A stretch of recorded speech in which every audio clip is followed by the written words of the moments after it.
তুহফাতুল আলমী ফি শারহে তিরমিজি। আমি এখন তিরমিজি শরীফ পড়াই, তিরমিজি আউয়াল পড়াই, আমার কাছে ওজিফা। দরসে তিরমিজি আমার কাছে যেমন ওজিফা, তুহফাতুল আলমী ফি শারহে তিরমিজি আমি সামনে রাখি, ছাত্রদের উপযোগী করে লেখা।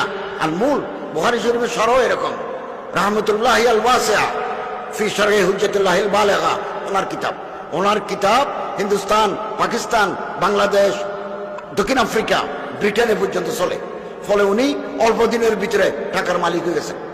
আল্লাহ ওনারা আহলে সারওয়াত করে দিয়েছেন। এরপরে তিনি গুজরাটে চিঠি লিখছেন যে আপনাদের মাদ্রাসা আমি 8 বছর খেদমত করেছি, কত বেতন নিছি হিসাব দেন। এক মুষ্টে পাঠিয়ে দিয়েছেন, নিজের সম্পদ থেকে মাদ্রাসা যে খেদমত করছেন এটা পাঠিয়ে দিয়েছেন, বেতন নাই, যা নিছেন এটা ফেরত দিয়েছেন। এরপরে দারুল উলুম দেওবন্দ 28 বছর, ওখানে হিসাব ডিপার্টমেন্টে, অ্যাকাউন্টস ডিপার্টমেন্টে যাই বললেন প্রথম দিন থেকে আজ পর্যন্ত আমি কত বেতন নিছি, আগামী মাস থেকে আমার আর বেতন দিতে হবে না। পৃথিবীতে মানুষ আছে টাকার জন্য পাগল, পৃথিবীর 3 জিনিসের জন্য মানুষ পাগল, ক্ষমতার জন্য পাগল, টাকার জন্য পাগল, সেক্সের জন্য পাগল। এই পৃথিবী সুন্দর মেয়ের জন্য পাগল, সুন্দর বালকের জন্য পাগল, গোটা পৃথিবী। এই জমানায় তিনি বললেন আগামী মাস থেকে আমার আর বেতন দিতে হবে না, যা বেতন নিছি কিস্তি করে আদায় করে দেব। তিনি মারা যাওয়ার আগে বা ইনস্টলমেন্ট কিস্তি করে করে টাকা ফেরত দিয়েছেন। এগুলো দেখতে মানুষ হাসলতে ফেরেশতা। এই সমস্ত ওলামায়ে কেরামদেরকে বলে ফেরেশতা সিফত ইনসান।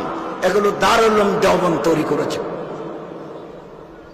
এখনো বহু ওলামায়ে কেরাম আছেন বাংলাদেশে যারা মাদ্রাসায় পড়ান, বেতন নেন না। বহু ওলামায়ে কেরাম আছে, অথবা সামান্য। আমি বহু আলেম ওলামার হুজরায় কামরায় গিয়ে দেখছি, একটা ছোট্ট সাপটা বালিশ, বিছানায় ভালো ব্যাট নেয়, একটা চাদর দি কোন প্রকার আছেন। কত বড় আলেম, যে কোনো কিতাব পড়াতে পারবে এরকম হুনর, উলুম, তাবাহুর ওনার আছে। কিন্তু ইলমে দ্বীনের জন্য তিনি আরাম আয়েশ বিসর্জন দিয়েছেন। শুধু তাই নয়, সারা জীবন খেদমত করি।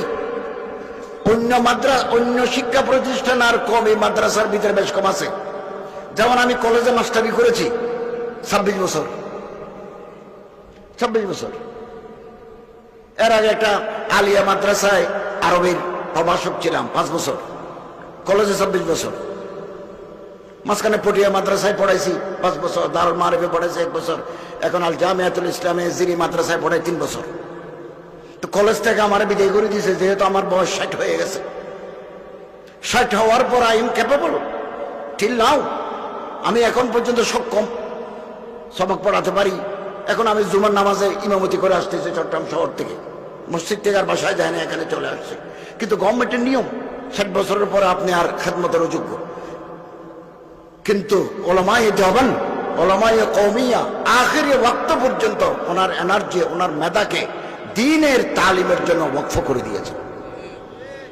শুধু তাই নয়, আপনি খবর নেন হাটহাজারী মাদ্রাসার কবরস্থানে, পটিয়া মাদ্রাসার কবরস্থানে, ওই মাদ্রাসার যারা শেখুল হাদিস, ওই মাদ্রাসার যারা মুহাদ্দিসিন, ওই মাদ্রাসার যারা মুদাররিসিন, তারা প্রত্যেকের কবর আছে মসজিদের পাশে।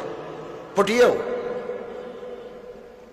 হযরত মুফতি আজিজুল হক সাহেবের বাড়ি তো চট্টগ্রাম নয়, পটিয়া নয়, আরেক জায়গায়, ওনার এখানে কবর।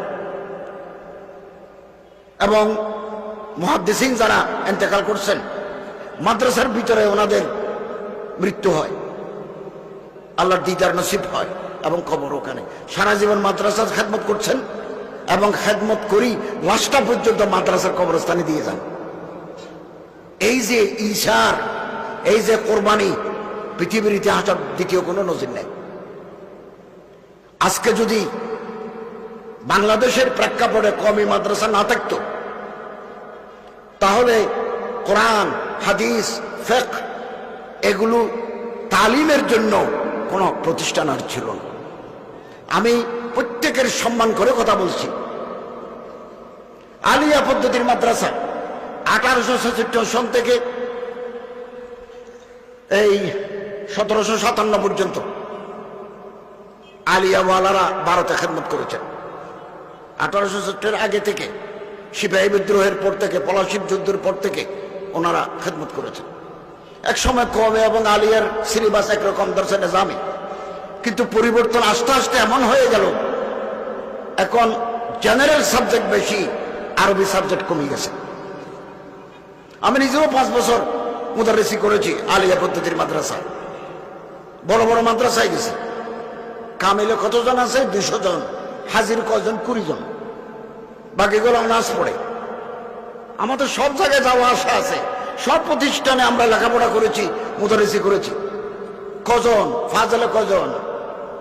কামেলে কজন? 200 জন। কামেলের লিস্টে ক্লাস করে 20 জন ওই পরীক্ষা দেয়। ফলে ওয়াজা কথা, সুরত শাকল, এই যে দর্শে বসা, ওস্তাদের সামনে বসি হাদিস পড়া, ওস্তাদের সামনে বসে কোরআনের তাফসীর শোনা, এগুলো সুযোগ হচ্ছে না। ফলে আগামী 20 বছর পরে আরবি আবার পড়তে পারবে এরকম মানুষ তৈরি হবে না, আমি এটা আশঙ্কা করি। It is my apprehension. একমাত্র এই জামানায় উলুমে দ্বীনকে ধরে রেখেছেন কওমি উলামায়ে কেরাম। এটা বাড়াবাড়ি নয়। আলিয়া পদ্ধতির আলেমদের অনেক খেদমত আছে, অনেক বিশাল খেদমত আছে ওনাদের, এবং বহু দেওবন্দি উলামায়ে কেরাম আলিয়া মাদ্রাসায় শিক্ষকতা করেছেন। হাকিমুল উম্মত হযরত আশরাফ আলী থানভী রাহমাতুল্লাহ মাদ্রাসা ছিল কানপুরে, ফয়জে আম, ওই মাদ্রাসার মুতামিম ছিলেন মাওলানা ইসহাক বর্ধমানী রহমতুল্লাহি আলাইহি, উনি কলিকাতা আলিয়ার ওস্তাদ ছিলেন। এবং ঢাকা বাইতুল মুকাররমের খতিব হযরত আবুল বরকতি মুজাদ্দিদ আমিমুল এহসান, মুফতি আমিমুল এহসান বরকতি, ওনার লিখিত কিতাব দেওবন্দের ইফতা বিভাগে পাঠ্য। এবং বরুড়া মাদ্রাসার এক সময় শেখুল হাদিস হযরত মাওলানা ইউসুফ ইসলামাবাদী, বুড়া বুড়িরা জানবেন, ইউসুফ ইসলামাবাদী সাহেব আমার উস্তাদ, উনি বরুড়া মাদ্রাসার শেখুল হাদিস, সাতকানি আলিয়া মাদ্রাসার প্রিন্সিপাল, এরকম অনেকেই আছে 2 লাইনের। এবং বাইতুল মুকাররমের খতিব হযরত মাওলানা ওবায়দুল হক সাহেব, আমি ওনাকে জিজ্ঞাসা করেছিলাম, হুজুর দেওবন্দে কয় বছর পড়ছেন? তিনি বলেন কাফিয়া থেকে বুখারী। উনি তো জীবনের সোনালী সময় কাটিয়েছেন ঢাকা আলিয়ায়। আল্লামা জাফর আহমদ উসমানী সাহেবু এলাই সুনান, যিনি লিখেছেন, ওনার জীবন কাটিয়েছে ঢাকা আলিয়া সদরুল মুদাররিসিন। ঢাকা ইউনিভার্সিটির ইসলামিক স্টাডিজের পার্ট টাইম প্রফেসর ছিলেন মাওলানা জাফর আহমদ উসমানী, হযরত থানভীর বাগিনা। এরকম ছিল এক জামানায়। আলিয়া পদ্ধতির অনেক বড় বড় আলেম তৈরি হয়েছে, লেখক তৈরি হয়েছে। কিন্তু পরবর্তী সময়ে গর্দিশে জামানা, নাইরাঙ্গে তাকদীর, এখন আস্তে আস্তে আলিয়া পদ্ধতির প্রতিষ্ঠান থেকে এলম বিদায় হতে শুরু করেছে। আমি ইতিহাসের ছাত্র, আমি ইতিহাসের উপরে পিএইচডি করেছি, হাদিসের উপরে। আপনি অবাক হবেন, আমার দেশের শত শত মাদ্রাসা এখন স্কুল, এগুলো আমাদের জানা নাই। এই যে কওমি মাদ্রাসারা গভর্নমেন্ট টাকা দিলে নিতে চায় না, বিল্ডিং করে দিব নিতে চায় না, বেতন দেব নিতে চায় না। এর কারণ আছে, নিতে গেলেই আগের উলামায়ে কেরাম আল্লামা কাসেম নানুতুবি রহমতুল্লাহি আলাইহি সহ আমাদের আসলাফ যারা, তারা যে সরকার থেকে দূরে থাকছেন, এর পিছনে কারণ আছে। গভর্নমেন্টের সাথে মাখামাখি হইলে, গভর্নমেন্ট থেকে টাকা নিতে গেলে গভর্নমেন্টের অর্ডার মানতে হয়। মাথার উপরে সরকার প্রধানের ছবিটা গাঁথা হয়, এটা নিয়ম। আমি যে কলেজে মাস্টারি করেছি 26 বছর, প্রিন্সিপালের মাথার উপরে ছবি, যে সরকার আসবে সরকার প্রধানের ছবি।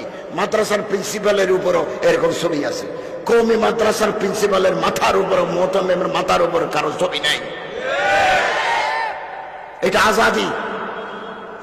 বিনা পয়সায় চাকরি করব, বিনা পয়সায় খেদমত করব, ডাল দিয়ে ভাত খাবো, তারপর আল্লাহকে রাজি করব। এটাই কওমিয়ত, এটাই দেওবন্দিয়ত। এবং আল্লামা কারি তৈয়ব সাহেব रहमतुल्लाह अलैह বলেন, दर्से निजामी पढ़ना और पढ़ाना देवबंदियत नहीं। অনেক সময় কওমি মাদ্রাসায় পড়েও কিছু ছাত্র অন্যদিকে যায়, অন্য তরিকায় যায়, অন্য